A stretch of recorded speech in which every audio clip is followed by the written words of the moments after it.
negative entities look like on people. Now, this being here, the human, he works off of his own steam. If he'll walk around and he generates his own energy, he's connected to source, so he will be fine on his own. But the dark side is parasitic, fundamentally parasitic.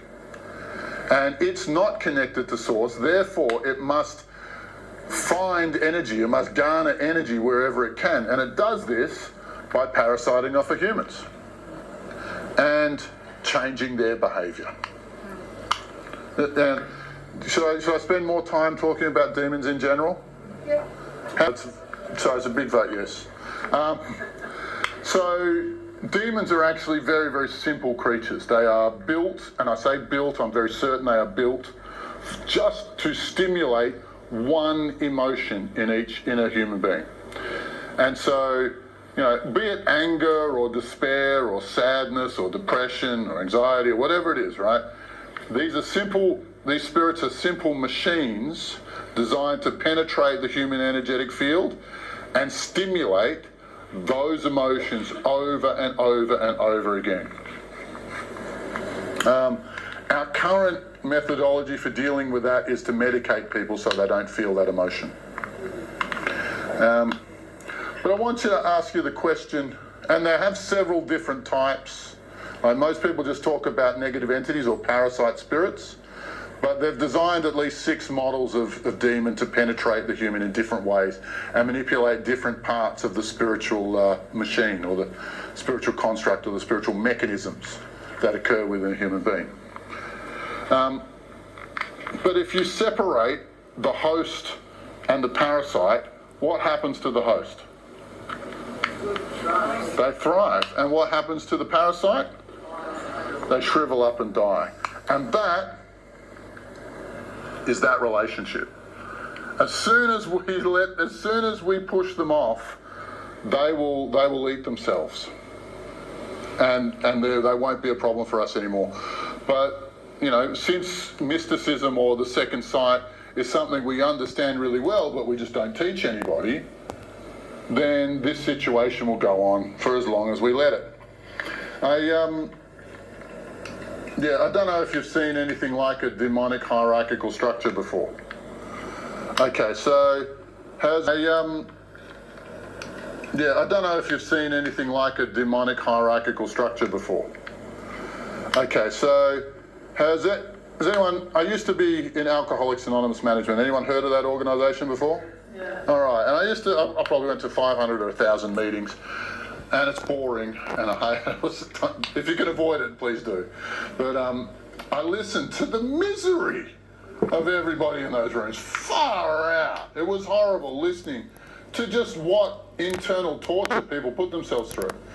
And so I've been lucky enough on this journey to figure out what causes alcoholism. Would you like to hear this story? Or addiction, gambling. Right, so there is a demon out there called Al Ghul. He's not Al Gore, like the US presidential candidate. Well, Al Ghul is a Muslim deity, right?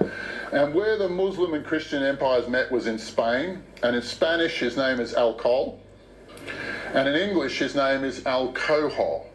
And so when we say drinking spirits, it's not figurative at all. All right? Just like ayahuasca, you drink it, the spirit comes into you, he tells you a story, he lets you interpret things a little bit differently, makes you feel funny, and you have probably you're going to throw up with either one of them, right? But ayahuasca's a nice person, Al Ghul is not. And this is reflected in the Muslim understanding of Al Ghul, because they call him the god of chaos and destruction and mayhem and fermentation and rot and alcohol. And they hate his guts so much that that's the reason you can't get a beer in the Muslim world. They don't want alcohol as part of their society. Like 50% of the people who murder someone are drunk at the time, and 50% of the people who are murdered are drunk at the time. Same with car accidents and domestic violence and fist fights and going to jail and all the places you don't want to be. It's that guy. Oh, sorry, it's not that guy, it's those little minions. And one of them sits in every alcoholic.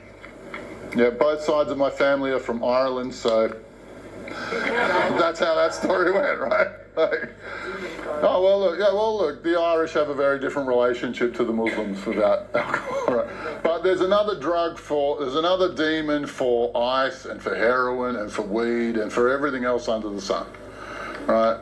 And our teams have fought them many times. If you watch my YouTube channel, I attempted to kill Al Ghul 5 times. On the 5th time, I destroyed all of his management structure, and we got him down to about 20% of his minion demons. And about 3 months later, they had rebuilt their empire. He's weaker than he's ever been, and if you start Googling it, you'll see that alcohol consumption globally has dropped over the last 2-3 years, which coincides with the work our team is doing. Yeah. Because everyone's stoned on the medical marijuana now. Seriously. Well, look, the demon's not pushing him to smoke weed. The demon would be pushing him to choose alcohol. Anyway, look, I can rant. This is an area of much expertise of mine, so I'm just... yeah. But what happens here is the demon in the minion in each individual will stimulate emotions, and if it's a negative emotion, then that emotion is produced in a way that the demon can control it. And there's electrical energy in the emotions, right? Well, we call it energy, but my research says it's electrical in nature. And what they're able to do is take that, feed themselves, and then they pass it upstairs. They pass that energy upstairs. And so then we started we've done numbers on lots and lots of different demons, but I want you to look at this diagram because it's unique. Nobody else has done this research.